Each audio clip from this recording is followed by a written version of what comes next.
মাওলানা মামুনুল হক সাহেব, ওনাকে আপনারা সবাই চিনেন। ওনার বিরুদ্ধে একটি অভিযোগ দিয়েছিল নির্বাচন কমিশন থেকে গত 13/1/2026 উনি আসরের নামাজের পরে আমাদের যে সরকারের যে এখন যেই গণভোট চাওয়ার যে ইশতেহার, অর্থাৎ সকলকে গণভোটের জন্য উদ্বুদ্ধ করা, উনি জনগণকে গণভোটের জন্য উদ্বুদ্ধ করছিলেন। সেই সময় কোনো একটি নিউজ পেপার তার বিরুদ্ধে একটা পক্ষপাতমূলক একটি নিউজ করে, যার পরিপ্রেক্ষিতে গতদিন নির্বাচন কমিশন একটি শোকজ নোটিশ জারি করে। সেই শোকজের আজকে আমরা জবাব দিয়েছি। সেই শোকজে বলা হয়েছে নির্বাচন কমিশনের যে বিধিমালা 3 এবং 18 এক্সট্রিম মশার কয়েল প্ল্যান্ট ফাইবার দিয়ে তৈরি, ডেঙ্গু চিকুনগুনিয়া বাহি সহ যে কোনো মশার বিরুদ্ধে দেয় এক্সট্রিম সুরক্ষা। 3 এবং 18-তে আচরণবিধি উনি লঙ্ঘন করেছেন। আমরা সুস্পষ্টভাবে বলেছি যে এখানে কোনো ধরনের আচরণবিধি লঙ্ঘন করা নয়, বরং উনি সরকারের পক্ষে, জনগণের পক্ষে, জনগণকে সচেতন করার জন্য গণভোটে উদ্বুদ্ধ করছিলেন। তো সেইটা আমরা লিখিতভাবে জানিয়েছি, আর এটা একটি দুঃখজনক বিষয় আমাদের জন্য। এবং আমরা আরও বলেছি যে নির্বাচন কমিশনের যে বিধিমালা, সেটা যেন সকল প্রার্থীর জন্য সমানভাবে কার্যকর হয়, কারোর প্রতি যেন বৈষম্য আচরণ না করা হয়।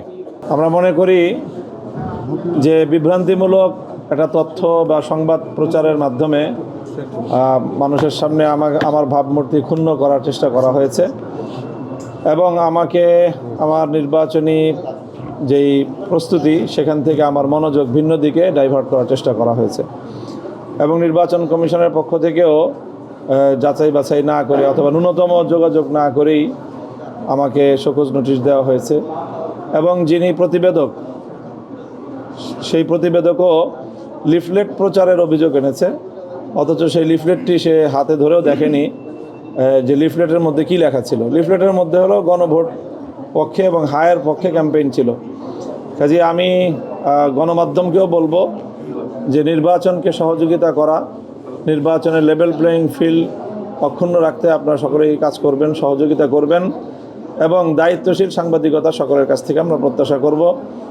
এবং এই ধরনের সাংবাদিকতার যেহেতু আমাদের দেশে বহুল প্রচলন রয়েছে, এই জন্য নির্বাচন কমিশন সহ সংশ্লিষ্ট সকল মহলকে আমরা উদাত্ত আহ্বান জানাবো যে এই জাতীয় বিভ্রান্তিমূলক কোনো তথ্য অথবা বিভ্রান্তিমূলক কোনো গণমাধ্যমের প্রচারণায় কোনো প্রার্থীকে যেন আর হয়রানির শিকার হতে না হয়। আমরা এই জাতীয় ঘটনায় লেভেল প্লেয়িং ফিল্ড নিয়ে যে আমাদের অব্যাহত শঙ্কা আমরা প্রকাশ করে আসছি, আমরা যে কনসার্ন জানিয়ে আসছি, সেটা আরেকবার নতুনভাবে প্রমাণিত হলো।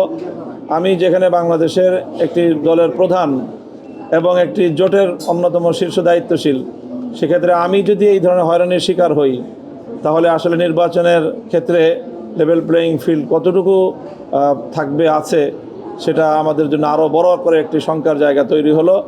আমি আশা করব যে পরবর্তীতে এই বিষয়গুলিতে ওনারা আরও বেশি যত্নশীল হবেন ইনশাআল্লাহ। হ্যাঁ, মানে তারা আমাকে যে নোটিশ দিয়েছে, সেই নোটিশের মধ্যে সেটা সংযুক্ত করে দিয়েছে যে যেই গণমাধ্যমের সংবাদের ভিত্তিতে আমাকে শোকজ করা হয়েছে। তো আমি মনে করি সেই সংবাদ মাধ্যম এবং সেই সংবাদ মাধ্যমের যে প্রতিবেদক, তিনি লিফলেটের কথা বলেছেন, অথচ লিফলেটটা সংগ্রহ করা তার জন্য কঠিন কিছু ছিল না। সে উপস্থিত থেকে সংবাদ সংগ্রহ করেছে, আমার সাথে কথা বলাটা তার জন্য কোনো কঠিন কিছু বিষয় ছিল না। এই জন্য আমরা মনে করি যে সঠিক তথ্য যাচাই করেই সংবাদগুলো প্রকাশ করা উচিত।